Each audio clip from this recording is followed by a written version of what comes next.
નમસ્કાર મિત્રો, સ્વાગત છે તમારું આજના તાજા સમાચારોની અંદર। તો મિત્રો આજે આપણે આજના આ વિડીયોમાં મિત્રો ખેડૂત ભાઈઓ માટે મોટા સમાચાર આવ્યા છે। સરકારે મિત્રો નિર્ણય લઈ લીધો છે અને સરકાર દ્વારા મોટી જાહેરાતો જે કરવામાં આવી છે તેના વિશે મિત્રો આજના આ વિડીયોમાં મિત્રો વાત કરીશું। તો જે પણ મિત્રો આપણી આ ચેનલની અંદર નવા આવ્યા છે તે મિત્રોને ખાસ વિનંતી કરીશ કે ચેનલને મિત્રો જરૂરથી સબસ્ક્રાઇબ કરી લેજો। આજના મિત્રો પહેલા સમાચારની વાત કરીએ તો ઘરે બેઠા ખેડૂત ભાઈઓને 3000 રૂપિયાનો પેન્શન આપવામાં આવશે। ખેડૂતોને મિત્રો પીએમ કિસાન માનધન યોજના અંતર્ગત ખેડૂત ભાઈઓને પેન્શન આપવામાં આવે છે, જેને કિસાન પેન્શન યોજના મિત્રો તરીકે પણ ઓળખવામાં આવે છે। 18 થી મિત્રો 40 વર્ષની વયના જૂથના ખેડૂતોને આ યોજનામાં મિત્રો અરજી પણ કરી શકે છે। જ્યારે ખેડૂત ભાઈઓ 60 વર્ષની વયના થાય છે ત્યારે મિત્રો સરકાર લાભાર્થી ખેડૂત ભાઈઓના ખાતામાં મિત્રો 3000 રૂપિયાનો પેન્શન ટ્રાન્સફર કરે છે। સારી વાત તો મિત્રો એ છે કે ખેડૂત ભાઈઓ પીએમ કિસાન સન્માન નિધિ યોજના અંતર્ગત લાભ લઈ રહ્યા છે તો તેવા મિત્રોને મિત્રો 5000 રૂપિયા જમા કરવામાં આવશે। ત્યારબાદના મિત્રો મહત્વના સમાચારની વાત કરીએ તો 400 ને પાર લઈ અમિત શાહે મિત્રો આપ્યું મોટું નિવેદન। કેન્દ્રીય મંત્રી મિત્રો અમિત શાહે એક ઇન્ટરવ્યૂમાં જણાવ્યું હતું કે લોકસભા ચૂંટણીના ચોથા તબક્કામાં મિત્રો સૌથી વધુ ફાયદો એનડીએને મળશે। અમિત શાહે મિત્રો કહ્યું હતું કે અમે ચોક્કસપણે 400નો આંકડો પાર કરીશું। નરેન્દ્ર મોદી મિત્રો સતત ત્રીજી વખત દેશના પીએમ બનવા જઈ રહ્યા છે। તેઓ મિત્રો 2029 પછી પણ અમારા નેતા રહેશે। કેજરીવાલ મિત્રો અંગે કહ્યું હતું કે કેજરીવાલ પોતાની પાર્ટીને યોગ્ય રીતે ચલાવી શકતી નથી અને રાહુલ ગાંધી વિશે મિત્રો તેમણે કહ્યું હતું કે તેમના દાવા ઉપર કોઈ વિશ્વાસ કરતું નથી। ત્યારબાદના મિત્રો મહત્વના સમાચારની વાત કરીએ તો ખેડૂત ભાઈઓ હવે સાવધાન થઈ જજો, કેમ કે ભારે વરસાદની મિત્રો આગાહીઓ કરવામાં આવી ગઈ છે। હવામાન વિભાગની મિત્રો આગાહી અનુસાર સૌરાષ્ટ્રમાં અમુક વિસ્તારોમાં આગામી મિત્રો 5 દિવસ સુધી ગાજવીજ સાથે વરસાદ પડવાની સંભાવનાઓ છે। ત્યારે મિત્રો ખેડૂતોએ પોતાના પાકના સંરક્ષણ માટે શું કાળજી લેવી તે અંગે મિત્રો માહિતી પણ આપવામાં આવી છે।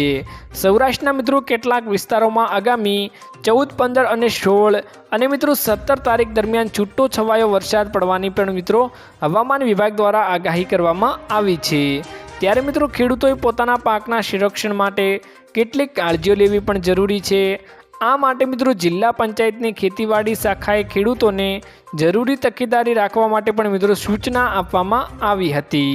કમોસમી વરસાદથી થતા મિત્રો પાક નુકસાનથી બચવા માટે ખેડૂતોના ખેત ઉત્પાદિત પાક, ખેતરોમાં મિત્રો કાપણી કરેલ પાક અને ખુલ્લા હોય તેવા પાક તેને મિત્રો તાત્કાલિક સ્થળે ખસેડવાની મિત્રો કાર્યવાહી કરવી જોઈએ, અથવા તો મિત્રો પ્લાસ્ટિક, તાડપત્રી અને યોગ્ય રીતે ઢાંકી દેવું અને ઢગલાની મારફતે પણ મિત્રો માટીનો મોટો પાળો કરી બનાવી દેવું। વરસાદનું પાણી ઢગલાની અંદર ન જાય તે પણ અટકાવવું જરૂરી છે। ત્યારબાદના મિત્રો મહત્વના સમાચારની વાત કરીએ તો માવઠાથી નુકસાન થયું તેનો સર્વે જાહેર કરવામાં આવે। કમોસમી વરસાદના કારણે મિત્રો રાજ્યમાં અનેક ખેડૂતોને નુકસાન પણ થયું છે।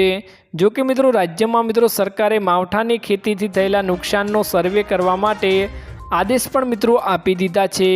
કૃષિ મંત્રી મિત્રો રાઘવજી પટેલે કહ્યું હતું કે ખેતીવાડી વિભાગ અને સંલગ્ન સંસ્થાઓ અને સર્વેની કામગીરી પૂર્ણ કરવા માટે સૂચના પણ મિત્રો આપવામાં આવી છે। માવઠાથી મિત્રો આગાહીને લઈ મુખ્યમંત્રીની અધ્યક્ષતામાં મિત્રો આયોજિત બેઠકમાં સ્થિતિની મિત્રો સમીક્ષા પણ કરવામાં આવી હતી, તેની પણ મિત્રો માહિતી મળી રહી છે। કૃષિ મંત્રીએ મિત્રો ખેતીવાડી વિભાગને માવઠાને કારણે થયેલા નુકસાનનો સર્વે કરવા સૂચના પણ આપી દીધી છે। કમોસમી વરસાદથી આગાહીને લઈ ખેડૂતોને મિત્રો સતર્ક રહેવા માટે અપીલ પણ કરવામાં આવી રહી છે, પરંતુ ખેડૂતોને ખેતીવાડી પાકોને ઢાંકીને રાખવા કૃષિ વિભાગે મિત્રો સૂચના પણ આપી છે।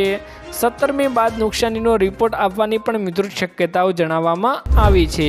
ત્યારબાદના મિત્રો મહત્વના સમાચારની વાત કરીએ તો માર્ગ અકસ્માત બાદ મળશે મિત્રો 5 લાખ રૂપિયાનો વીમો। માર્ગ અકસ્માતમાં ઘાયલ થયેલા લોકોને સમયસર સારવાર માટે મિત્રો કેન્દ્ર સરકારની નવી યોજના પણ લાવવામાં આવશે।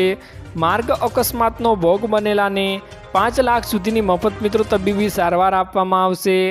આ અંગે ચંદીગઢમાં મિત્રો એક પાયલટ પ્રોજેક્ટ હેઠળ કામ મિત્રો શરૂ કરવામાં આવ્યું છે। કેન્દ્રએ મિત્રો કહ્યું હતું કે પ્રોજેક્ટના પરિણામોના આધારે આ યોજના સમગ્ર દેશમાં મિત્રો લાગુ કરવામાં આવશે। અકસ્માતના મિત્રો દિવસે 7 દિવસ સુધી મફતમાં મિત્રો સારવાર આપવામાં આવશે। ત્યારબાદના મિત્રો મહત્વના સમાચારની વાત કરીએ તો મહિલાઓ માટે નવી યોજના મિત્રો ચાલુ કરવામાં આવી છે। માતૃશક્તિ યોજના તેનું નામ છે। આ યોજના હેઠળ મિત્રો ગર્ભવતી મહિલાઓ તેમજ દૂધ પીવડાવતી માતાઓને 1000 દિવસ સુધી ન્યુટ્રિશનની ભરપૂર ખોરાક આપવામાં આવશે, જેની અંદર મિત્રો કઠોળ, ખાદ્યતેલ તેમજ મિત્રો તુવેર દાળ અને જો જરૂર પડે તો મિત્રો કેલ્શિયમની ગોળીઓ પણ આપવામાં આવશે। આ યોજના હેઠળ ગર્ભવતી મહિલાઓને 370 દિવસ સુધી, દૂધ પીવડાવતી માતાઓને મિત્રો 730 દિવસ સુધી એટલે કે મિત્રો 2 વર્ષ સુધી પૌષ્ટિક આહાર આપવામાં આવશે। આમ મિત્રો કુલ 3 વર્ષ સુધી લાભાર્થીઓને સહાય પણ આપવામાં આવશે। આ યોજના હેઠળ 3 થી મિત્રો 6 વર્ષ સુધીના બાળકોને આંગણવાડીમાં મિત્રો સુખડી પણ આપવામાં આવશે। ત્યારબાદના મિત્રો મહત્વના સમાચારની વાત કરીએ તો ખેડૂતોને મિત્રો 24 કલાક વીજળી નહીં મળે। હવે ગુજરાતમાં મિત્રો ચૂંટણી વખતે 24 કલાક વીજળી આપવાના વાયદા કરી ખોબલે મત મેળવનાર સરકારે હવે આ મુદ્દા વિશે મોર ફેરવી લીધું છે। એટલે કે મિત્રો વિધાનસભામાં ખુદ સરકારે આ વાતની કબૂલાત કરી હતી કે હાલ ગુજરાતના ખેડૂતોને 15 કલાક પણ શું વીજળી આપવાનું કોઈ આયોજન કરવામાં આવ્યું નથી। આ માઠા સમાચારના પગલે ખેડૂતોને હજુ ખેતી માટે મિત્રો વીજનો દાધિયાનો સામનો કરવો પડશે। ખેડૂતોને મિત્રો 15 કલાક વીજળી આપવાની યોજના અંગે સરકારે જાહેરાત કરી હતી। જો કે મિત્રો આ યોજનાને લઈ વિધાનસભામાં મિત્રો પૂછાયેલા સવાલના જવાબમાં સરકારે કહ્યું હતું અને હાથ ઊંચા કરી દીધા હતા। સરકારે મિત્રો જવાબમાં કહ્યું હતું કે ખેડૂતો માટે આવી કોઈ યોજના લાવવા માટે અમે અત્યારે તૈયારીઓ કરવામાં આવી નથી, તો મિત્રો આની કોઈ તૈયારીઓ થઈ નથી। ત્યારબાદના મિત્રો મહત્વના સમાચારની વાત કરીએ તો ખેડૂતોના મિત્રો 70,000 રૂપિયા કરોડ માફ કર્યા। કોંગ્રેસ નેતા રાહુલ ગાંધીએ ભારત જોડો ન્યાય યાત્રા બિહારથી ઉત્તર પ્રદેશમાં મિત્રો પ્રવેશી રહી હતી ત્યારે જણાવ્યું હતું કે મિત્રો યુવાનોને બિહારના સેના અને રેલવે અને જાહેર ક્ષેત્રમાં નોકરી નહીં મળે, કારણ કે કેન્દ્ર સરકાર ઈચ્છે છે કે તમે બધા મિત્રો કોન્ટ્રાક્ટ પર જ કામ કરો। કેન્દ્ર સરકાર મિત્રો પ્રહાર કરતા તેમણે જણાવ્યું હતું કે આજ સુધી ભાજપ સરકારે ખેડૂતોને એક પણ રૂપિયો માફ નથી કર્યો, પરંતુ તેમણે દેશની પસંદગીના અબજોપતિઓના લાખો અને કરોડો રૂપિયા માફ કર્યા છે। જ્યારે કોંગ્રેસના નેતા રાહુલ ગાંધીએ મિત્રો જણાવ્યું હતું કે અમે 70,000 કરોડ રૂપિયા માફ કર્યા હતા તેવું મિત્રો રાહુલ ગાંધીએ જણાવતા કહ્યું, જે મિત્રો સોશિયલ મીડિયા ઉપર વાયરલ પણ થઈ રહ્યું હતું। અને મિત્રો તેમાં સોશિયલ મીડિયાએ કહ્યું હતું કે કોંગ્રેસે આ પૈસા વેડફી રહી છે તેવું મિત્રો રાહુલ ગાંધીએ પણ જણાવ્યું હતું। તો મિત્રો આજના આ વિડીયોમાં આટલું જ હતું। મળીશું એક નવા વિડીયોની સાથે। ત્યાં સુધી મિત્રો વિડીયોને એક લાઈક કરી ચેનલને મિત્રો જરૂરથી સબસ્ક્રાઈબ કરી લેજો।